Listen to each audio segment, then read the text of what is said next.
Dear student, good morning. आज की date में हम कंसंट्रेशन सेल की रिवीजन करेंगे। उसमें भी हम इलेक्ट्रोलाइट कंसंट्रेशन सेल के बारे में बताएंगे। इलेक्ट्रोलाइट कंसंट्रेशन सेल के बारे में बताएंगे। विदाउट ट्रांसफरेंस की बात करेंगे।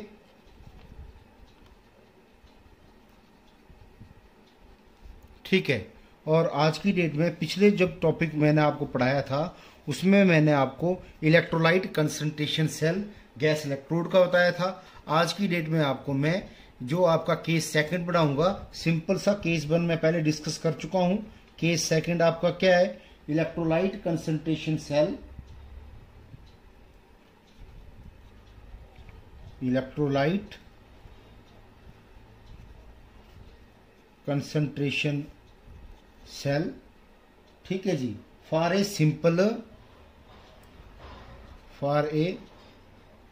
Simple electrode dipped in its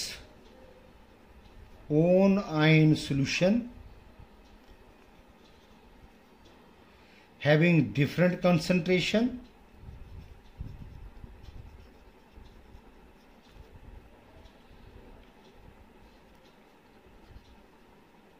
and do not mix with each other and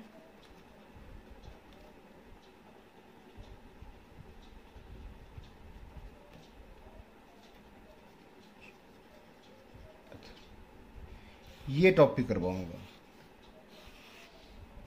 concentration cell वो सेल होते हैं जिसके अंदर ईएमएफ की वैल्यू प्रोड्यूस होती है या तो डिफरेंट कंसंट्रेशन ऑफ इलेक्ट्रोड के कारण या डिफरेंट कंसंट्रेशन ऑफ इलेक्ट्रोलाइट के कारण। अगर डिफरेंट कंसंट्रेशन इलेक्ट्रोड के कारण ईएमएफ प्रोड्यूस होती है तो वो आपका इलेक्ट्रोड कंसंट्रेशन सेल होता है, और different concentration of electrolyte solution के कारण ईएमएफ प्रोड्यूस होती है वो आपका इलेक्ट्रोलाइट कंसंट्रेशन सॉल्यूशन होता है। फर्दर जो आपका इलेक्ट्रोलाइट कंसंट्रेशन सॉल्यूशन है ये दो तरह से कैटेगराइज हो जाता है, विद ट्रांसफरेंस, विदाउट ट्रांसफरेंस। जब आपका इलेक्ट्रोलाइट का सॉल्यूशन आपस में मिक्स हो जाए और उससे के कारण ईएमएफ की वैल्यू प्रोड्यूस हो तो वो आपका with transference concentration cell with transference हो जाता है। और जिसमें जो आपके टू डिफरेंट हाफ सेल के अंदर जो ओन आयन का आपका इलेक्ट्रोलाइट का सॉल्यूशन है वो अगर आपस में मिक्स नहीं करता है तो वो आपका क्या हो जाएगा? Electrolyte concentration solution without transference. मैंने इससे पहले आपको सिंपल सा हाइड्रोजन इलेक्ट्रोड की बात की थी। अब मैं एक सिंपल इलेक्ट्रोड की बात करूंगा जो अपने ही ओन आयन के सॉल्यूशन के अंदर डिप्ट है पर जिसकी कंसंट्रेशन क्या है? डिफरेंट है। आप क्या करिए, लेट अस कंसीडर दो डिफरेंट हाफ सेल ले लीजिए, उन दोनों को आपस में साल्ट ब्रिज से क्या कर दीजिए? कनेक्ट कर दीजिए।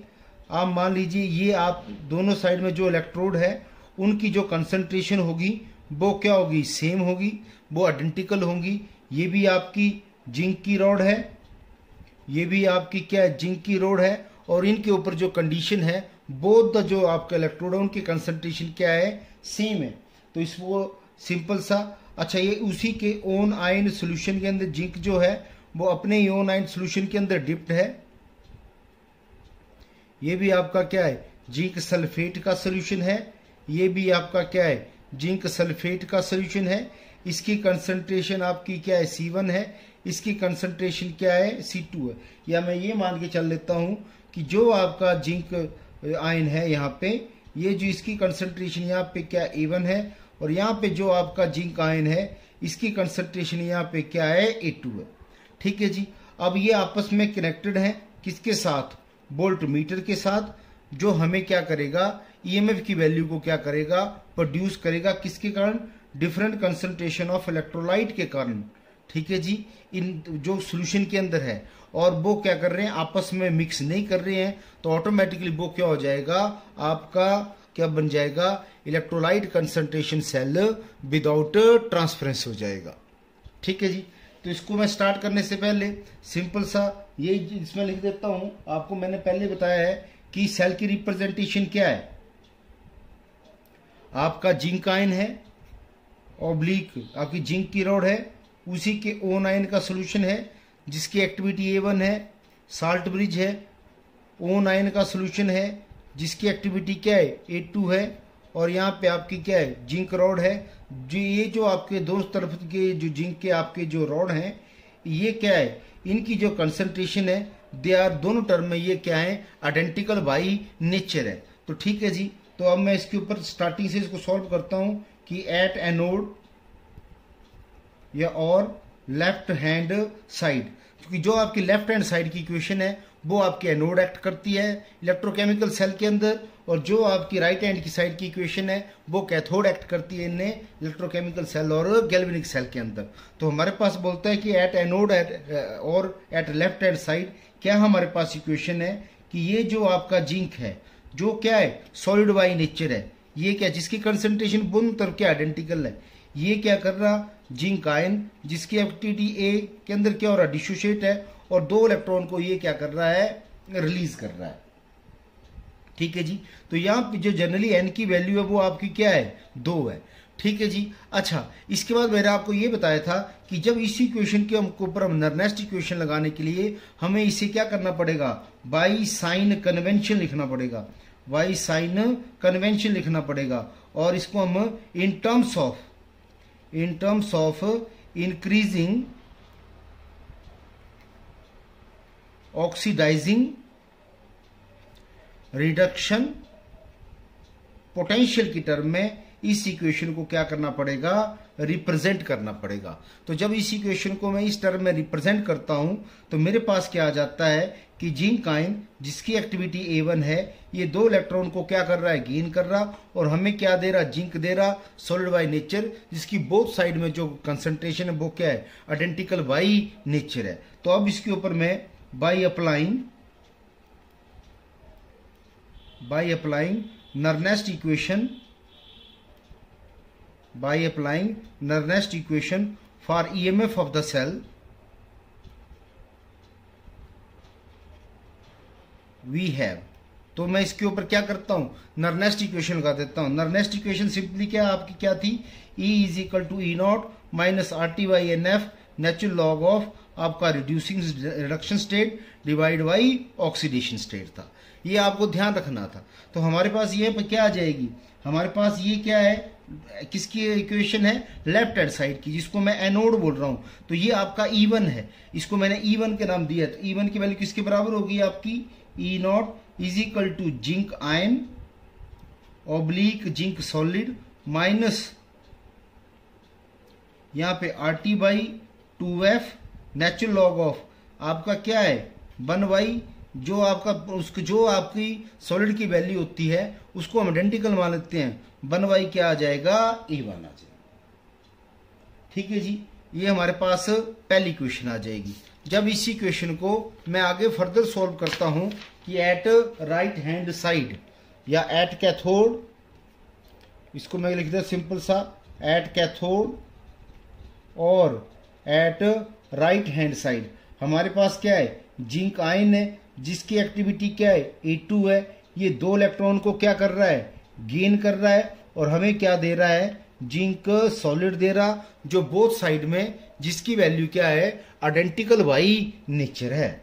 तो इसको मैं applying Nernst equation on this, applying Nernst equation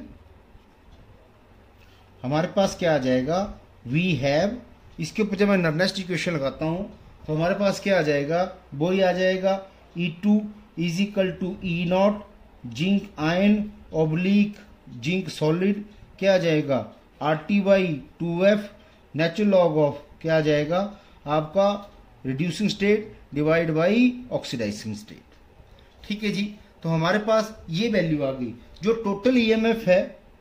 so the EMF किसका EMF ऑफ द सेल किसकी कंसंट्रेशन सेल की EMF वो किसका डिफरेंस होगा आपका E कैथोड का डिवाइड बाई E एनोड का। तो हमारे पास E की वैल्यू किसके बराबर आ जाएगी कि E0 Z ion oblique zinc minus RT by 2F natural log of क्या आ जाएगा 1/A2 माइनस आ जाएगा क्या आ जाएगा minus E0 zinc ion oblique Zn minus minus plus हो जाएगा आपका RT बाई 2F आ जाएगा नेचुरल लॉग ऑफ 1 क्या आ जाएगा, A1 आ जाएगा। ठीक है जी। जब आप इसको सॉल्व करेंगे तो हमारे पास क्या वैल्यू आ जाएगी, इसकी वैल्यू हमारे पास क्या आ जाएगी, A1 आ जाएगी। क्योंकि पीछे क्या थी हमारी वैल्यू, यहाँ पे आपने देखा होगा माइनस थी, तो माइनस माइनस क्या हो जाएगा, प्लस हो जाएगा। तो इस इक्वेशन से ये इक्वेशन कट गई और हमारे पास क्या आ गया कि क्या आ गया, RT/2F कॉमन आ जाएगा यहाँ पे हमारे पास। अच्छा,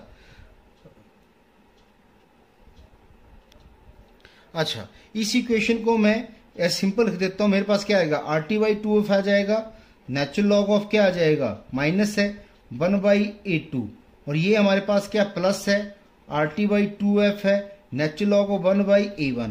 तो इसको मैं जब मैं सॉल्व करता हूं थोड़ा सा और आगे, तो क्या आ जाएगा, RT/2F क्या आ जाएगा, इसको ऊपर ले जाता हूं तो हमारे पास